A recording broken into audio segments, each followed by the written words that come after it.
இப்போது ஒரு பூத்துன்னு எடுத்தீங்கன்னா கிட்டத்தட்ட ஒரு 1000 வாக்குகள் வந்திருக்கு. 1000 மேல இருந்ததெல்லாம் ஸ்பிளிட் பண்ணிட்டாங்க. கொஞ்சம் பூத் இன்க்ரீஸ் பண்ணி கிட்டத்தட்ட ஒரு 1000 வாக்குகள் ஒரு பூத்து கொடுத்துருக்காங்க. ஃபர்ஸ்ட் நம்மளோட கடமை, நம்ம அதை மூத்த நிர்வாகிகள் மொத்தம் அந்த கழகத்துல சுறுசுறுப்பாக இருக்க இளைஞர்களோட முக்கிய கடமை என்னதால் அந்த 1000 பேரையும் நீங்க ஐடென்டிஃபை பண்ண. ஃபர்ஸ்ட் இந்த வாக்காளர் இந்த வீட்டுல இருக்காரு, இந்த தெருவில் இருக்காரு, இந்த மேட்ல இருக்காரு, அந்த பள்ளத்துல இருக்காரு, நீங்க ஃபர்ஸ்ட் கண்டுபிடிக்கணும். வாக்காளரே தெரியாம நீங்க எலெக்ஷன் டைம்ல தேடவே முடியாது. ஃபர்ஸ்ட் நீங்க வாக்காளரை கண்டுபிடிச்சா மட்டும்தான் எலெக்ஷன் வேலையை நம்ம செய்ய முடியும்.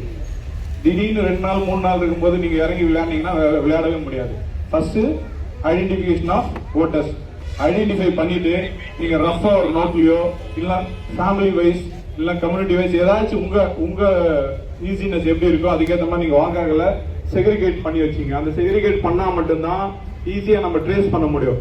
அதுல நீங்க ஒரு ஐடென்டிஃபை பண்ணும்போது நீங்க தெரிஞ்சுக்கலாம் அதுல இறந்து போனவங்க யாரு, இன்னும் வெளியே போனவங்க இன்னும் எடுக்காம இருக்காங்களா, கல்யாணம் ஆயிட்டு போனவங்க இன்னும் இருக்காங்களா, அதெல்லாம் நீங்க ஐடென்டிஃபை பண்ண முடியும். முதல்ல வாக்காளர் பட்டியலை சரி பார்த்து நாம 100க்கு 100 நம்ம திருப்தி அடைந்தால் மட்டும்தான் வெற்றி என்பது கிட்ட போக முடியும்.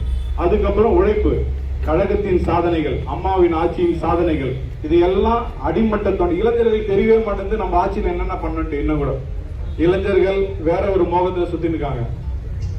இந்த திருத்தணியில் நடந்த அந்த கொடூர கொலை கிட்டத்தட்ட கொலை தான் அது.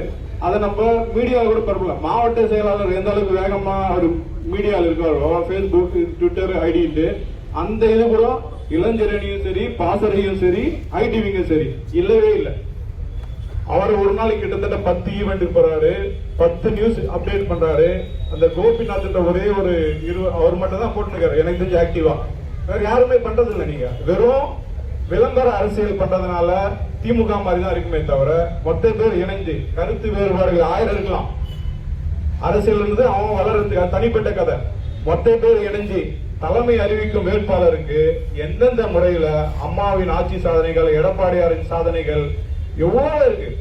டெய்லி உன்னோட ஸ்லைடா போட்டு போட்டு போட்டு அடிமட்ட பொதுமக்கள் வரைக்கும் நீங்க கொண்டு போனீங்கன்னா மட்டும்தான் இந்த வெற்றியை சாதனையா மாற்ற முடியும். எனவே உங்கள் பொற்பாதங்களை தொட்டு வேண்டி கேட்டுக்கொள்கின்றேன். கருத்து வேறுபாடுகளை கலைந்து தலைமை அறிவிக்கும் வெற்றி வேட்பாளருக்கு முழு மனதாக எந்த சபலமும் இல்லாமல் முழு மனதாக வெற்றி பெற செய்து அந்த வெற்றியை மாவட்ட செயலாளரின் வழியில் அண்ணன் எடப்பாடியார் அவர்கள் பொறுப்பாளங்களில் சமர்ப்பிப்போம் என்று கூறி வாய்ப்பளித்த மாநகர மாவட்ட கழக செயலாளருக்கு நன்றி பாராட்டி விடைபெறுகிறேன். நன்றி, வணக்கம்.